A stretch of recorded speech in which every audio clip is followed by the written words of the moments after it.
आपसे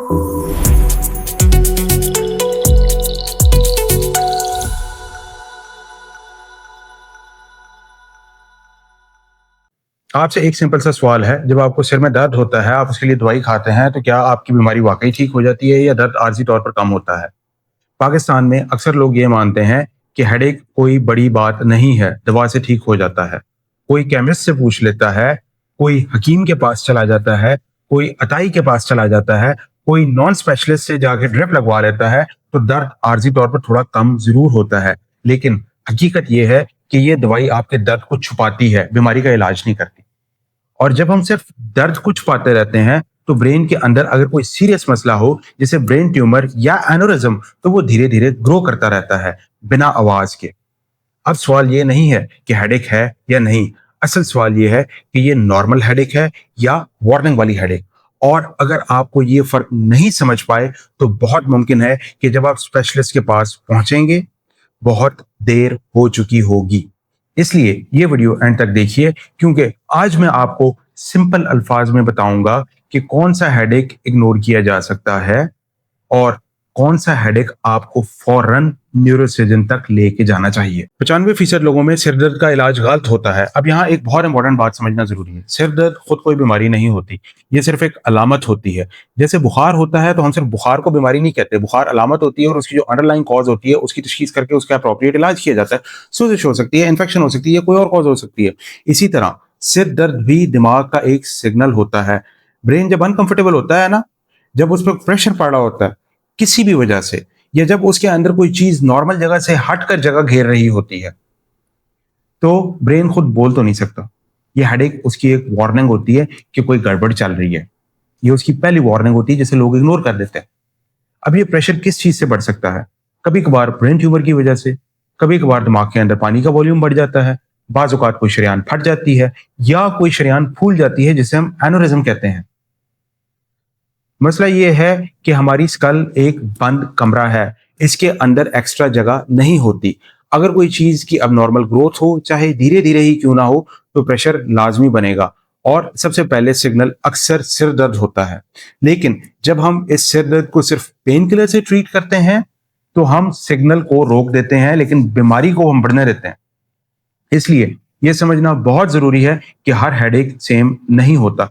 कुछ सिर दर्द सिर्फ थकन या टेंशन की वजह से होते हैं और कुछ सिर दर्द ब्रेन की तरफ से हेल्प की कॉल होते हैं। अगला सवाल यह है कि कौन सा हेडेक नॉर्मल है और कौन सा खतरनाक, और यहीं से बात बहुत सीरियस और इंपॉर्टेंट हो जाती है। सारे लोगों को पाकिस्तान की इस तल्ख हकीकत का अंदाजा है, लेकिन कोई आगाही नहीं देता। अब बात करते हैं उस ग्राउंड रियलिटी की जिस पर कोई बात भी नहीं करना चाहता, क्योंकि ये बहुत अनकंफर्टेबल है, लेकिन सच है। पाकिस्तान में जब मरीज को सिर दर्द होता है ना, तो अक्सर लोग डॉक्टर नहीं ढूंढते, वो दवा ढूंढते हैं। कोई सीधा केमिस्ट के पास चला जाता है, कोई हकीम के पास चला जाता है, कोई अताई के से जाके ड्रिप लगवा लेता है, कोई नॉन स्पेशलिस्ट से अपना इलाज कराता है, क्योंकि रिलीफ मिल जाता है। आपको रिलीफ चाहिए, जवाब नहीं। और जब दर्द थोड़ा सा कम हो जाता है, तो मरीज खुद को ये कह के तसल्ली दे देता है, देखा, कुछ सीरियस नहीं था। मसला ये है कि पाकिस्तान में हेल्थ केयर मरीज को खुद स्पॉन्सर करना पड़ता है। यहाँ कोई सिस्टम आपको ये नहीं बताता कि कब स्कैन की जरूरत है, कब स्पेशलिस्ट को दिखाना चाहिए और कब सिर्फ दवा काफी नहीं होती। इसलिए अक्सर होता पता है क्या है, महीनों तक गलत इलाज चलता रहता है, एमआरआई या सीटी स्कैन डिले होता रहता है, और जब फाइनली रिपोर्ट होती है तो उस स्टेज पे बीमारी सिंपल नहीं रहती, बहुत एडवांस हो चुकी होती है। और फिर मरीज के पास दो चीजें कम होती हैं, ऑप्शंस और पैसा। ये कोई रेयर कहानी नहीं है, ये रोज रोज का सीन है, और इसकी वजह इग्नोरेंस नहीं, लैक ऑफ अवेयरनेस और गलत गाइडेंस है। अब सवाल ये बनता है कि अगर इतनी देर बाद पता चलता है, तो नुकसान क्या होता है, और वो नुकसान कभी कभी वापस क्यों नहीं आता। यहीं से अगला पॉइंट बहुत सीरियस हो जाता है और उस पर हम तफसील से बात करेंगे। सिर दर्द के खतरनाक रेड फ्लैग्स जिन्हें इग्नोर करना आपकी जिंदगी ले सकता है। यहाँ आखिर एक बहुत इंपॉर्टेंट लाइन याद रखनी है, हर हेडेक डेंजरस नहीं होता, लेकिन कुछ हेडेक्स वार्निंग होते हैं। मसला यह है कि ज्यादातर लोग इन वार्निंग्स को समझते ही नहीं है। चलिए सीधे और सिंपल लैंग्वेज में बात करते हैं। अगर सिर दर्द रोज होता है और धीरे धीरे बढ़ता जा रहा है, सुबह उठते ही ज्यादा होता है और साथ आपको उल्टी की तकलीफ भी है, पेन किलर लेने के बावजूद रिलीफ नहीं हो रहा, आंखों की रोशनी कम हो रही है, धीरे धीरे डबल दिख रहा है, बैलेंस आपका बिगड़ रहा है, चलते वक्त लड़खड़ाहट हो रही है, हाथ या पैर कमजोर हो रहे हों, सुनपन आ रहा हो, मिर्गी की तकलीफ हो और इसके साथ सिर दर्द हो, तो ये 40-50 साल के बाद पहली दफा ऐसा हेडेक स्टार्ट हुआ हो, तो ये नॉर्मल हेडेक नहीं होता। ये ब्रेन की तरफ से क्लियर कट वार्निंग होती है कि अंदर कुछ ठीक नहीं चल रहा। और एक बहुत इंपॉर्टेंट बात, अगर आप 2 हफ्ते तक दवाई ले रहे हैं, रेस्ट कर रहे हैं, फिजियोथेरेपी या कंजर्वेटिव इलाज चल रहा है, लेकिन आपका सर दर्द बेहतर नहीं हो रहा, तो ये डिले करने का वक्त नहीं है, ये इवेलुएट करवाने का वक्त है। यहाँ लोग अक्सर गलती करते हैं, वो कहते हैं कि अभी तो बर्दाश्त हो रहा है, चलो दवाई चेंज करके देख लेते हैं। लेकिन ब्रेन के प्रॉब्लम्स ज्यादा देर बर्दाश्त नहीं हो सकते और इन्हें टाइम पर इनको तशखीस करके उनका इलाज करना चाहिए। अब सवाल ये है कि जब हम इन रेड फ्लैग्स को इग्नोर करते हैं और सिर्फ दवा से काम चलाते रहते हैं, तो ब्रेन के अंदर असल में हो क्या रहा होता है। अब हम बात करेंगे इसके जवाब पर, और वो थोड़ा सा अनकंफर्टेबल है, लेकिन सुनना बहुत जरूरी है। सिर्फ दर्द की दवा क्यों खतरनाक हो सकती है? अब यहाँ एक बहुत कॉमन गलतफहमी क्लियर करना जरूरी है। लोग कहते हैं, डॉक्टर साहब, जब गोली से दर्द ठीक हो जाता है तो मसला क्या है? मसला ये है कि पेन किलर और स्टेरॉइड्स का काम सिर्फ पेन को खत्म करना होता है, प्रेशर को कम करना नहीं। स्टेरॉइड्स किसी हद तक काम कर सकते हैं, लेकिन परमानेंट नहीं। ब्रेन ट्यूमर हो, ब्रेन एनोरिज्म हो, ब्रेन के अंदर पानी बढ़ रहा हो या शरेयान फटी हो, तो पेन किलर इन चीजों को छोटा नहीं करती, ना रोकती है। इसको एक सिंपल मिसाल से समझें। पेन किलर बिल्कुल उस तरह है जैसे घर में फायर अलार्म बज रहा हो और आप अलार्म का बटन दबाकर आवाज बंद कर दें। आग फिर भी जलती रहती है। यही वजह है कि जब पेशेंट पेन किलर इंजेक्शन या स्टेरॉइड पर चलता रहता है, तो उसे लगता है कि बीमारी कंट्रोल में है। असल में होता क्या है? दिमाग के अंदर प्रेशर धीरे धीरे बढ़ता रहता है, और जब प्रेशर बढ़ता रहता है, दिमाग की नसें जो उसके टिश्यूज होते हैं वो कंप्रेस होती जाती हैं। जो दिमाग का टिश्यू एक दफा कंप्रेस हो जाए या डैमेज हो जाए, वो फ्रैक्चर की तरह रिपेयर नहीं होता। इसलिए ये बहुत डेंजरस चीज है। आर्जी रिलीफ का मतलब परमानेंट सोल्यूशन नहीं होता। इसी डिले की वजह से जब मरीज आखिरकार न्यूरोसर्जन के पास आता है, तो बीमारी सिर्फ हेडेक तक लिमिटेड नहीं होती, वो फंक्शनल डैमेज तक पहुंच चुकी होती है। अगला पॉइंट यहाँ से और भी सीरियस हो जाता है, क्योंकि अब हम बात करते हैं उस स्टेज की जहां ब्रेन प्रेशर कंट्रोल से बाहर हो जाता है और ऑप्शंस लिमिटेड रह जाती हैं, जब बीमारी एडवांस स्टेजेस में चली जाती है। अब सोचिए, जब महीनों तक हेडेक को सिर्फ दवा से कंट्रोल किया जाए और असल वजह की तशखीस ही ना हो पाए, तो ब्रेन के अंदर क्या होता रहता है? प्रेशर बढ़ता रहता है, धीरे धीरे लेकिन लगातार। ब्रेन ट्यूमर हो या एनरिज्म हो, जब वो ग्रो करता है, तो वो सिर्फ जगह ही नहीं घेरता, वो दिमाग के ऊपर प्रेशर डाल रहा होता है, वो दिमाग के टिश्यू को डेड कर रहा होता है। इस प्रेशर को हम कहते हैं रेज्ड इंट्राक्रेनियल प्रेशर। और ये एक स्टेज के बाद सिर्फ हेडेक का मसला नहीं रहता। इस स्टेज पर ब्रेन अपना नॉर्मल फंक्शन लूज करना शुरू कर देता है। पेशेंट को सिर्फ दर्द नहीं होता, कंफ्यूजन होती है, वॉमिटिंग बढ़ जाती है, आंखों की रोशनी ब्लर होने लगती है, कभी कभी होश तक चला जाता है। और सबसे डेंजरस बात, अगर प्रेशर कंट्रोल से बाहर हो जाए, तो ब्रेन अपनी जगह से शिफ्ट कर जाता है, जिसे हम मेडिकल लैंग्वेज में ब्रेन हर्निएशन कहते हैं। इस स्टेज पर सर्जरी चॉइस नहीं होती, मजबूरी होती है, और यहाँ ऑप्शंस लिमिटेड हो जाते हैं। अर्ली स्टेज में जहां हम प्लान्ड सिर्फ सर्जरी कर सकते हैं, अब हम सिर्फ जान बचाने के लिए इमरजेंसी स्टेप्स लेते हैं। ये वो जगह है जहां पेशेंट के पास वक्त भी कम होता है और रिकवरी के चांसेस भी। अब सवाल यह है कि इस डिले का लॉन्ग टर्म नुकसान क्या होता है, और क्या यह नुकसान हर दफा वापस आ सकता है? इसी चीज पर हम आगे डिस्कशन करेंगे और आपको हकीकत बताएंगे कि ये चीजें मरीज को पहले दिन से पता होनी चाहिए। मुस्तकिल नुकसान जो वक्त के साथ वापस नहीं आता। अब यहाँ एक बहुत कड़वा सच समझना जरूरी है। ब्रेन की कुछ इंजरीज ऐसी होती हैं जो अगर टाइम पर ट्रीट ना हो, तो फिर मेडिसिन या सर्जरी से भी वापस नहीं आती। जब ब्रेन पर प्रेशर ज्यादा देर तक रहता है, तो जो ब्रेन के टिश्यूज होते हैं वो डैमेज होना शुरू हो जाते हैं। अगरचे धीरे धीरे डैमेज होते हैं, लेकिन ये डैमेज परमानेंट और इरिवर्सिबल होती है। इसका मतलब पता है क्या होता है? इसका मतलब होता है कि किसी के हाथ या पैर जिंदगी भर के लिए कमजोर हो जाते हैं, किसी की आंखों की बिनाई चली जाती है, किसी को सुनाई देना बंद हो जाता है, किसी का बोलना, याद रखना या समझना मुतासर हो जाता है। और ये सब एक दिन में नहीं होता, ये धीरे धीरे होता है।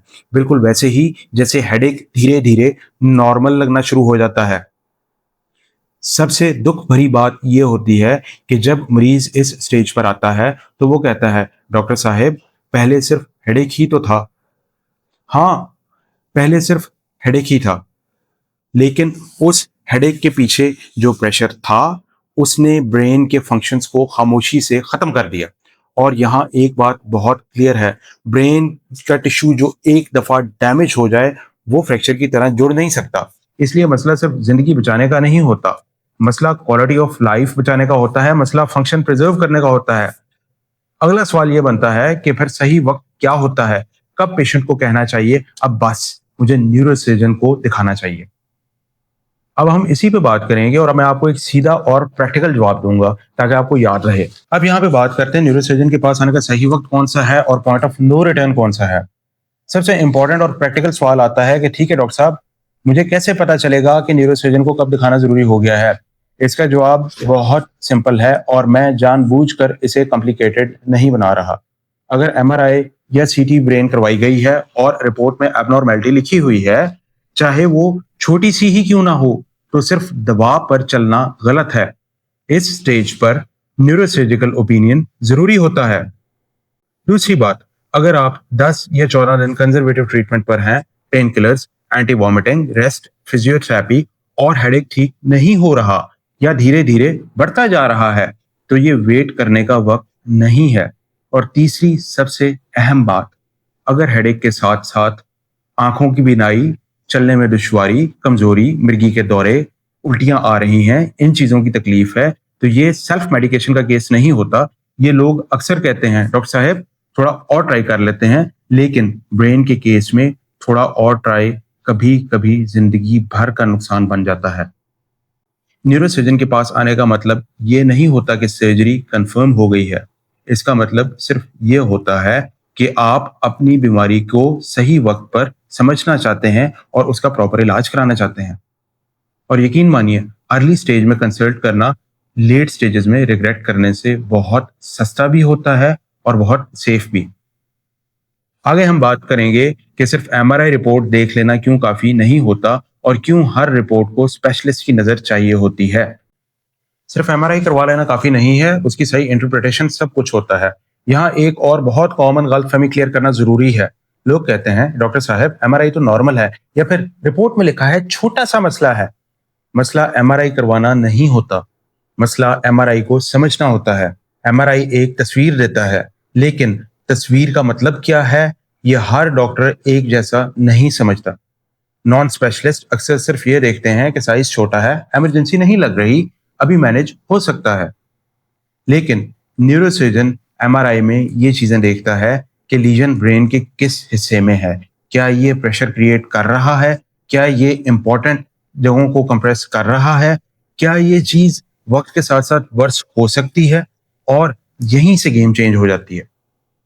दो पेशेंट्स का एमआरआई बिल्कुल सेम लग सकता है, लेकिन एक को सिर्फ ऑब्जर्वेशन चाहिए होती है और दूसरे को अर्जेंट प्लानिंग। इसलिए सिर्फ ये कह देना कि एमआरआई में कुछ खास नहीं, कभी कभी बहुत महंगा साबित होता है।